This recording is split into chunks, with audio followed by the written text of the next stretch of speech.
And on transgender treatments for those 19 years old and under is now the law in the state of Alabama. But today, families with transgender teenagers and 2 doctors are challenging that law, filing a lawsuit to block it from taking effect. Yeah, opponents say Alabama's law is one of the most extreme in the country.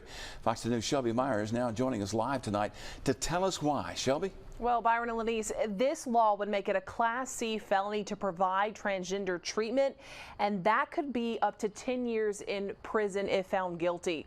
Some families in Alabama say that makes it all the more terrifying for their transgender children. On the other side of that, some lawmakers say this law is protecting children.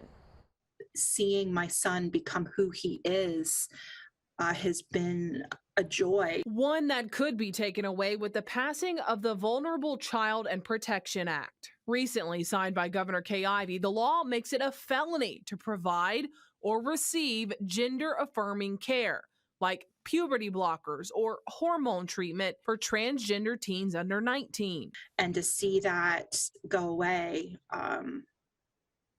for really no reason, it doesn't make any sense to us. The legislature passes laws all the time to protect children because their minds are not developed enough to make decisions about these long-term medications. The lawsuit filed by the Southern Poverty Law Center and Alabama ACLU means it will now be the court's decision. These are just normal Alabamian families and doctors that are being targeted by a law that we think is misguided and is dangerous. McCoy calls the law unconstitutional, while Representative Allen believes otherwise. Have confidence in the Attorney General, Steve Marshall, and have confidence in the courts that they can interpret the Constitution. For families like the Treeses, this is something they say should have never made it this far. As a taxpayer, I'm so angry about the waste of money about this. Allen says he understands the situation, but encourages families to look at alternatives.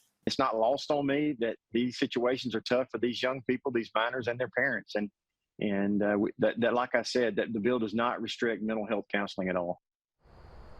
Now, Teresa also says if she has to, she'll take her son to another state for treatment or even move. Now, also, if a stay is not granted, this law would go into effect on May 8th. In Mobile tonight, Shelby Myers, Fox 10 News.